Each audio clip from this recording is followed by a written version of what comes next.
Morning all of you. मैं ममता शर्मा आदर्श Gandhi paper उच्च माध्यमिक विद्यालय में हिंदी अध्यापिका आप सभी बच्चों का हिंदी ऑनलाइन क्लास में हार्दिक स्वागत और अभिनंदन करती हूँ। हम अपनी पाठ्य पुस्तक वसंत के भाग 3 से पाठ 13 का प्रश्न उत्तर कर रहे थे, जिसमें हमने शिक्षक की बात का पहला कर लिया था।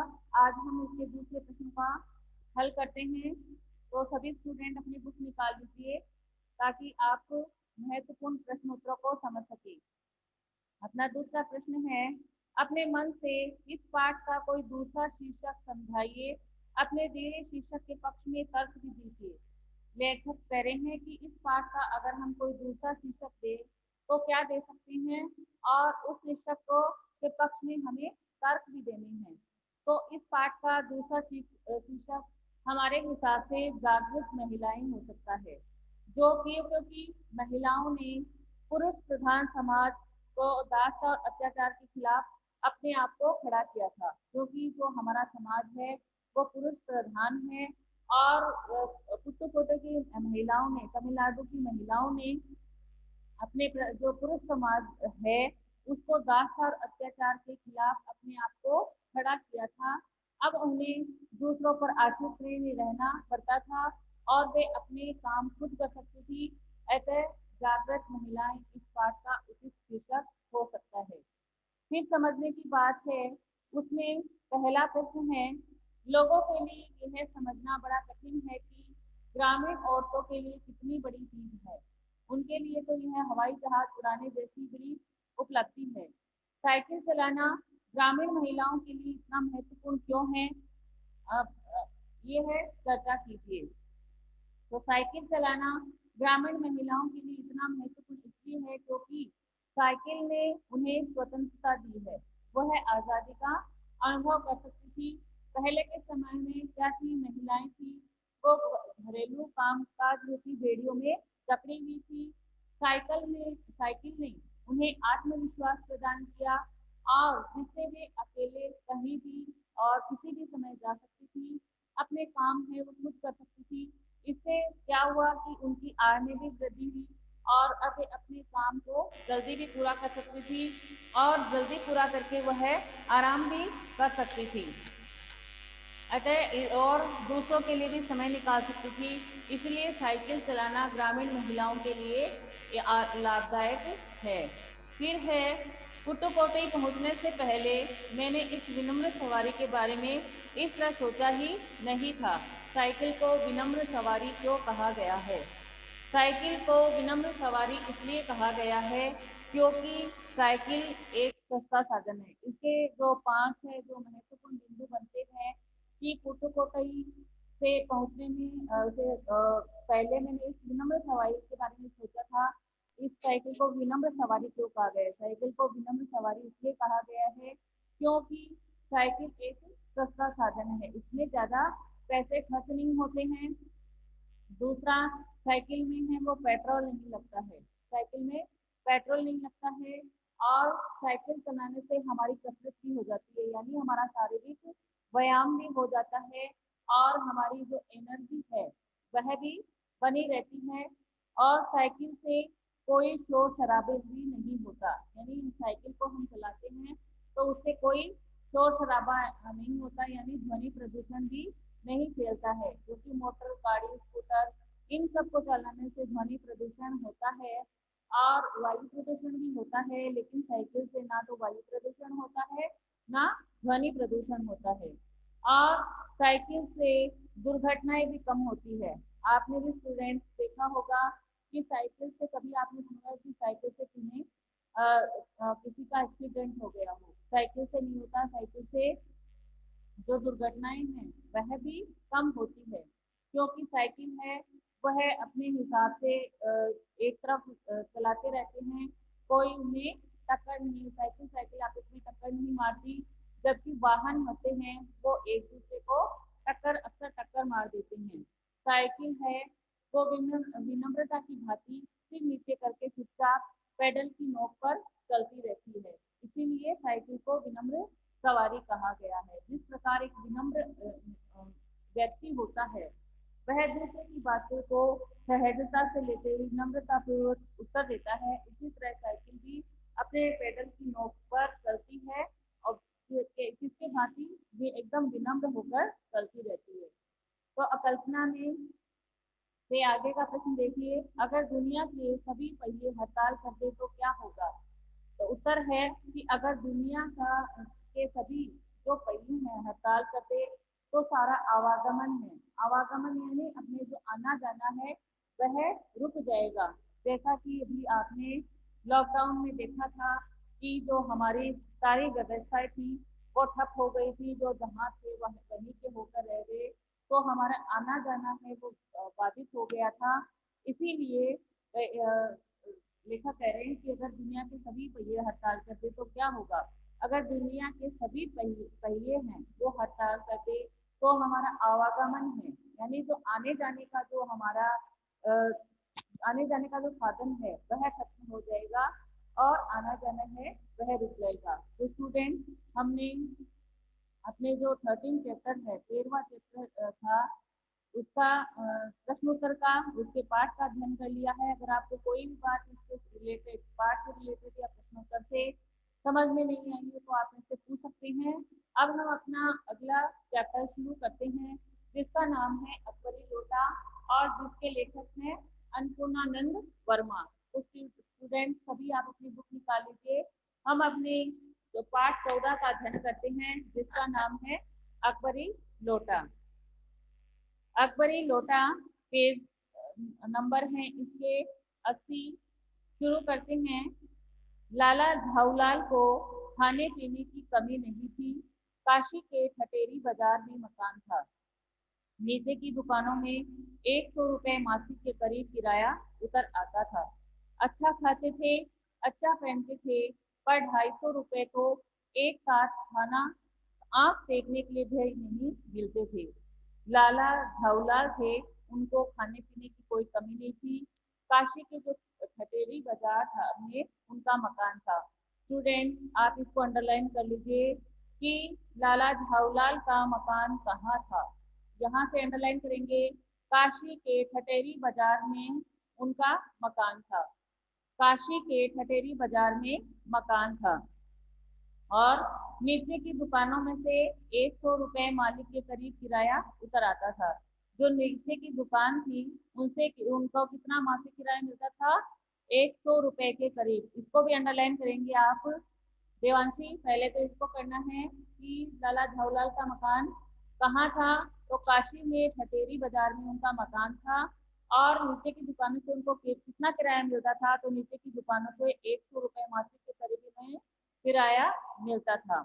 वो लाला झाऊलाल थे, वो अच्छा खाते थे, अच्छा पहनते थे, पर 250 रुपए तो एक साथ आंख सेकने के लिए भी न मिलते थे। पर उन्हें 250 रुपए एक साथ कभी नहीं मिलते थे। इसीलिए जब उनकी पत्नी ने एक दिन एकाएक 250 रुपए की मांग पेश की तब उनका जी एक बार जोर से सनसनाया और फिर बैठ गया। उनकी यह दशा देखकर पत्नी ने कहा, डरिए मत, आप देने में असमर्थ हो तो मैं अपने भाई से मांग लूं। वो उन्होंने कभी 250 रुपए एक साथ नहीं देखे थे। इसलिए क्या हुआ, उनकी पत्नी ने, लाला झावलाल की जो पत्नी थी, उन्होंने एक दिन एकाएक यानी अचानक से उनसे 250 रुपए की मांग की कि आप मुझे 250 रुपए दे दीजिए। और तब उन्होंने जब 250 रुपए का नाम सुना तो उनका जो मन है वो बेचैन हो गया और फिर वह बैठ गए। जब उन्होंने देखा कि उनके पति इस तरह से चिंतित हो रहे हैं तो उनकी पत्नी ने कहा कि आप डरिए मत, आप देने में असमर्थ है तो मैं अपने भाई से मांग लूंगी। लाला झाऊलाल तिलमिला उठे, उन अपने रोब के साथ कहा, अजी हटो, 250 रुपए के लिए भाई से भीख मांगोगी, मुझसे ले लेना। लाला झाऊलाल ने जब ये बात सुनी कि उनकी पत्नी कह रही है कि अगर आपके पास 250 रुपए नहीं है तो मैं अपने भाई से मांग लेती हूँ, तो उनको ये सुनकर गुस्सा आ गया, वो तिलमिला उठे। वो बोले, अजी हटो, 250 रुपए के लिए अपने भाई से क्यों भीख मांगती हो, मुझसे ही ले लेना। अपना प्रश्न यहाँ से ऐसे भी बन रहा है कि लाला झाऊलाल की पत्नी ने लाला झाऊलाल से कितने रुपए मांगे? 250 रुपए। इसको अंडरलाइन कर लीजिए, एक नंबर के प्रश्न में आ सकता है ये। आगे बढ़ते हैं। अभी इसी सप्ताह में ले लेना। वो कहता है लाला धाऊलाल कि आप इसी सप्ताह में मुझे ले लेना। सप्ताह से आपका तात्पर्य 7 दिन से या 7 वर्ष से। तब उसकी पत्नी है, वो व्यंग करती है उससे कि सब सप्ताह है यानी 7 दिन से या 7 वर्ष से, वो उन पर व्यंग करती है। लाला झाऊलाल ने रोब के साथ खड़े होते हुए कहा, आज से 7वें दिन मुझसे 250 रुपए ले लेना। जब उनकी पत्नी ये पूछती है कि आप 7 दिन के लिए कह रहे हो या 7 वर्ष के लिए, तो वह कहता है, तो रोब के साथ कहते हैं लाला झाऊलाल की नहीं, मैं आज से 7 दिन बाद मुझसे 250 रुपए ले लेना। लेकिन जब 4 दिन ज्यों त्यों में ज्यों ही बीत गए और रुपए का कोई प्रबंध न हो सका, तब उन्हें चिंता होने लगी। लेकिन जब 4-5 दिन है वो ऐसे ही बीत गए और रुपए का कोई प्रबंध नहीं हो सका, तब उन्हें चिंता सताने लगी। प्रश्न अपनी प्रतिष्ठा का था, अपने ही घर में अपनी ही साख का। प्रश्न क्या था? उनको अपनी प्रतिष्ठा का था कि मैंने ये कह तो दिया कि 250 रुपये 7 दिन में ले लेना, लेकिन अब दिन बीतते जा रहे हैं, 250 रुपये का प्रबंध नहीं हुआ। तो वो कह रहा है कि अब तो मुझे अपने घर में ही साख बचानी पड़ेगी। देने का पक्का वादा करके, मगर अगर अब मैं दे सके तो अपने मन में यह क्या सोचेगी। वह लाला झाऊलाल सोचते हैं कि मैंने इसको 250 रुपये देने का पक्का वादा तो कर लिया, लेकिन अब मैं इसे नहीं दे पाऊंगा तो यह मेरे बारे में क्या सोचेगी। उसकी नजरों में उसका क्या मूल्य रह जाएगा। अपनी वाही वाही की सैकड़ों गाथाएं सुना चुके थे, अब जो एक काम पड़ा तो चारे कोने चित हो रही हैं। यह पहली बार उसने मुंह खोलकर कुछ रुपए का सवाल किया था। इस समय अगर दुम दबाकर निकल भागते हैं तो फिर उसे क्या मुंह दिखलाएंगे। वो सोचे, लाला झावला सोचते हैं कि मैंने अपनी जो सैकड़ों गाथाएं थी वो उनको गाकर सुना दी कि मैं इस तरीके से पैसे दे सकता हूँ, इस तरीके से कर सकता हूँ। अगर मैंने अपनी पत्नी को अभी 250 रुपये नहीं दिए तो क्या होगा मेरा, यह सोचकर वो मन ही मन में चिंतित होते हैं। फिर एक दिन और बीता। 5वें दिन घबराकर उन्होंने पंडित विलासवासी मिश्र को अपनी विपदा सुनाई। फिर एक दिन इसी सोच में बीत गया उनका। फिर जब 5वां दिन आ गया कि तो 7 दिन में मैंने तो देने का वादा किया था 250 रुपए, अब 5वां दिन और बीतने वाला है, तो 5वें दिन वो अपने मित्र थे उनके पास गए जिनका नाम था पंडित बिलवासी मिश्र, और उनको अपनी विपदा सुनाई, उन्होंने विपदा सुनाई। अब यहाँ से प्रश्न बन रहा है कि 5वें दिन घबराकर लाला झाऊलाल किसके पास गए, तो यहाँ से अंडरलाइन कर लीजिए। 5वें दिन घबराकर पंडित वो झाऊलाल पंडित विलासवासी मिश्र को ये यहाँ गई। संयोग कुछ ऐसा बिगड़ा था कि बिलवासी जी भी उस समय मैम आप कौन सा चैप्टर करवा रहे हो? 14 14वां अकबरी लोटा। Yes ma'am. इतनी देर को आपको पता ही नहीं लगा क्या बेटा? मैम अभी कनेक्ट हुआ है। 14वां चैप्टर है बेटा अकबरी लोटा, और हम 81 पेज से उसका चौथे उसका पैराग्राफ पढ़ रहे हैं। Okay 81 ma'am. मिल गया क्या? Yes ma'am. हाँ। संयोग कुछ ऐसा बिगड़ा था कि बिलवासी जी भी उस समय बिल्कुल चुप थे। उन्होंने कहा, मेरे पास है तो नहीं, पर मैं कहीं से मांग जांच कर लाने की कोशिश करूंगा, और अगर मिल गया तो कल शाम को तुमसे मकान पर मिलूंगा। इसमें संयोग ऐसा कुछ बिगड़ा कि जो बिलवासी थे जिनसे वो झाऊलाल से वो पैसे मांगने के लिए गए, तो वे बिल्कुल चुप थे। उन्होंने कहा कि मेरे पास भी पैसे नहीं हैं, पर मैं कहीं से तुम्हें लाकर दे सकता हूँ या लाने की कोशिश करूंगा, अगर मिल गया तो मैं कल शाम तक तुझे मकान पर मिल लूंगा। अंडरलाइन कर लीजिए इसको कि बिलवासी जी ने लाला झाऊलाल को क्या उत्तर दिया पैसों के बारे में, तो यहाँ से कर लीजिए। उन्होंने कहा कि मेरे पास है तो नहीं, पर मैं कहीं से मांग कर जांच कर लाने की कोशिश करूंगा, और अगर मिल गया तो कुछ शाम को तुझे मकान पर मिलूंगा। यहाँ तक अंडरलाइन कर लीजिए। वही शाम आज थी, हफ्ते का अंतिम दिन। कल 250 रुपए या तो गिन देना है या सारी बेकरी से हाथ धोना है। यह सच है कि कल रुपया न आने पर उसकी स्त्री उन्हें दामन फांसी न कर देगी, केवल जरा सा हंस देगी, पर वह कैसी हंसी होगी, कल्पना मात्र से झाऊलाल में मरोड़ पैदा हो जाती है। वही शाम था जो आज से, यानी जो हफ्ता उन्होंने हफ्ते का नाम लिया था, 7 दिन का नाम लिया था, उसका अंतिम दिन था। और कल उनको 250 रुपये अपनी पत्नी को देने थे। वो मन ही मन में सोच रहे हैं कि अगर मैंने वो 250 रुपये उनको नहीं दिए तो उनकी जो सारी बिगड़ी थी वो निकल जाएगी। पत्नी तो केवल इतना सा ही कहेगी कि इंतजाम नहीं हुआ, लेकिन उसमें मेरी कितनी बड़ी हंसी होगी। इस कल्पना मात्र से ही झाऊलाल में मरोड़ पैदा हो जाती थी। आज शाम को पंडित दिलवासी मिश्र को आना था। यदि न आए तो, या कहीं रुपए का प्रबंध वे न कर सके तो, वो सोचते हैं कि आज शाम को है, वो पंडित दिलवासी मिश्र को आना था।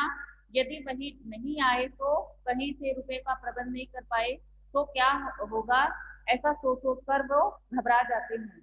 बताइए। इसी उधेड़बुन में पड़े लाला जाऊलाल छत पर टहल रहे थे। उस प्यास मालूम में उन्होंने नौकर को आवाज दी। नौकर नहीं था, खुद उनकी पत्नी पानी लेकर आई। उसी उधेड़बुन में जो लाला झाऊलाल थे वो छत पर टहल रहे थे। कुछ उन्हें लगा कि उन्हें कुछ प्यास लगी है, तो उन्होंने अपने नौकर को आवाज दी। नौकर नहीं था, तो जो उनकी खुद पत्नी थी वह पानी लेकर ऊपर आई। वह पानी तो जरूर लाई, पर गिलास लाना भूल गई थी। उनकी पत्नी जो उनके लिए पानी लाई थी, लाला झाऊलाल के लिए, वह पानी तो लेकर आई लेकिन गिलास लाना भूल गई। केवल लोटे में पानी लिए वह प्रकट हुई। प्रश्न 1 नंबर का यहाँ से भी बन रहा है, जो अभ्यास में वस्तुनिष्ठ प्रश्न आते हैं उसमें पूछ सकते हैं कि लाला झाऊलाल की पत्नी किसमें पानी लाई? लोटे में। अंडरलाइन कर लीजिए इसको। केवल लोटे में पानी की वह प्रकट हुई। फिर लोटा भी संयोग से वह जो अपनी बेढंगी सूरत के कारण लाला झाऊलाल को सदा से नापसंद था। और लोटा भी कौन सा लाई? जो लाला झाऊलाल था उनको वो पसंद ही नहीं था, क्योंकि वो बेढंगी था, यानी ढंग से वो उसकी बनावट नहीं थी, और वह लाला झाऊलाल को हमेशा से ही नापसंद था तो नया, 1-2 साल का ही बना, पर कुछ ऐसी गठन उस लेटर की थी कि उसका बाप डमरू माँ चिलम रही थी। वो कैसे बना था कि वह नया 2 साल का ही पर ही बना था, लेकिन उसे गढ़ने उस लोग कैसी थी, ऐसा लग रहा था जिसका बाप तो डमरू हो, यानी उसकी शक्ल है वो डमरू जैसी थी, और माँ चिलम रही होगी, यानी चिलम के जैसा था ऊपर से तो, और नीचे से डमरू जैसा प्रतीत होता था। लाला ने लोटा ले लिया और बोले कुछ नहीं, अपनी पत्नी का अदब मानते थे। लाला ने झाऊलाल ने पानी पीने के लिए वह लोटा तो ले लिया, लेकिन अपनी पत्नी को इस बारे में कुछ जवाब नहीं दिया, क्योंकि वह अपनी पत्नी का अदब मानते थे। मानना ही चाहिए, इसी को सभ्यता कहते हैं। जो पति अपनी पत्नी का न हुआ वह पति कैसा, कि इसी को मानना भी चाहिए, पत्नी का कहना, इसी को क्या कहते हैं? सभ्यता कहते हैं। जो पति अपनी पत्नी का न हुआ वह पति कैसा। फिर उन्होंने ये सोचा कि लोटे में पानी दे तब भी गनीमत है, अभी अगर छू कर देती हूँ तो बाल्टी में भोजन मिलेगा, तब क्या करना बाकी रह जाएगा। लाला ने लोटा तो ले लिया, लेकिन प्रश्न अपना ये बन रहा है कि लाला झाऊलाल ने लोटा क्या समझकर ले लिया। तो झाऊलाल ने वो बेढंगी लोटा इसलिए ले लिया क्योंकि उन्होंने मन ही मन में सोचा कि लोटे में पानी दे तब की गनीमत है, अभी अगर छू कर देता हूँ तो ये मुझे पार्टी में भोजन मिलेगा, तब क्या करना बाकी रह जाएगा। अंडरलाइन कर लीजिए इसको। फिर उन्होंने सोचा से लेके और क्या करना बाकी रह जाएगा, यहाँ तक अंडरलाइन कर लीजिए। आगे पढ़ते हैं। लाला अपना गुस्सा पीकर पानी पीने लगे। उस समय वे छत की मुंडेर के पास ही खड़े थे। लाला झाऊलाल है, उन्होंने पत्नी के उस गुस्ताखी को माफ कर दिया कि वह लोटे में पानी लेकर आई थी, वह उस गुस्से को चुपचाप पानी की तरह पी गए, यानी शांत हो गए। उस समय वे छत कहाँ खड़े थे? वो छत की मुंडेर के पास खड़े थे। लाला प्रश्न बन रहा है कि लाला झाऊलाल की पत्नी ने जब उन्होंने पानी लेके आई उस समय वो कहाँ खड़े थे? वे छत की मुंडेर पर खड़े थे। अंडरलाइन कर लीजिए इसको। जिन बुजुर्गों ने पानी पीने के संबंध में यह नियम बनाए थे कि खड़े खड़े पानी न पियो, सोते समय पानी न पियो, दौड़ने के बाद पानी न पियो, उन्हें पता नहीं कभी यह भी नियम बनाया था कि नहीं कि छत की मुंडेर के पास खड़े होकर पानी न पियो। जान पड़ता है कि इस महत्वपूर्ण विषय पर उन लोगों ने कुछ नहीं कहा है। वह अपने कुत्ते को पी ले और ये सोचने लगे कि जिन्होंने ये नियम बनाया है कि खड़े होकर नहीं पानी पीना चाहिए, सोते समय पानी नहीं पीना चाहिए, खाना खाने के बीच में पानी नहीं पीना चाहिए, तो यह नियम भी जरूर बनाया होगा कि छत की मुंडेर के पास खड़े होकर पानी नहीं पीना चाहिए। लेकिन वह इन बातों को तवज्जो नहीं दे रहे थे। लाला झाऊलाल मुश्किल से दो एक घूंट पी पा गए होंगे, न जाने कैसे उनका हाथ शुरू था और लोटा छूट गया। लाला झाऊलाल थे वो मुश्किल से उन्होंने एक दो घूंटी पानी पिया होगा कि न जाने वो जो लोटा उन्होंने हाथ में लिया था वो उनके हाथ से छूट गया और लोटे में दाएं देखा न बाएं, वह नीचे गली की ओर चल पड़ा। अपने वेश में उल्का को लजाता हुआ वह आंखों से ओझल हो गया। किसी जमाने में न्यूटन नाम के किसी खुराफाती ने पृथ्वी की आकर्षण शक्ति नाम की एक चीज इजाद की थी। कहना होगा कि ये सारी शक्ति उसमें लोटे के पक्ष में थी। लोटे जब लाला झाऊलाल के हाथ से छूटा तो उसने न दाएं देखा न बाएं देखा और वह नीचे गली में चल पड़ा। अपने वेग को लजाता हुआ देख वह आंखों से ओझल हो गया, यानी वो लोटा इतनी ऊपर से पड़ा था तो गली में गिरा और वो लुढ़कते लुढ़कते आंखों से ओझल हो गया, यानी दूर चला गया। तो लाला जो झाऊलाल थे वो सोचते हैं कि किसी समय में जो न्यूटन है वो उसने जो बनाया था पृथ्वी की आकर्षण की शक्ति का नियम, वो उसी ने इजाद की होगी। कहना ना होगा ये सारी शक्ति उसमें लोटे के पक्ष में थी। तो पृथ्वी की जो आकर्षण शक्ति थी वो ऐसा लगता था कि उसमें लोटे पर ही थी। तो स्टूडेंट, आज हम अपने चैप्टर को के एक भाग को यहाँ पर समाप्त करते हैं। दूसरे भाग को हम कल पढ़ेंगे। आपको कोई भी बात समझ में नहीं आई हो तो आप मेरे से पूछ सकते हैं। किसी को पूछना है कुछ? Hello student. No ma'am. Thank you, have a nice day.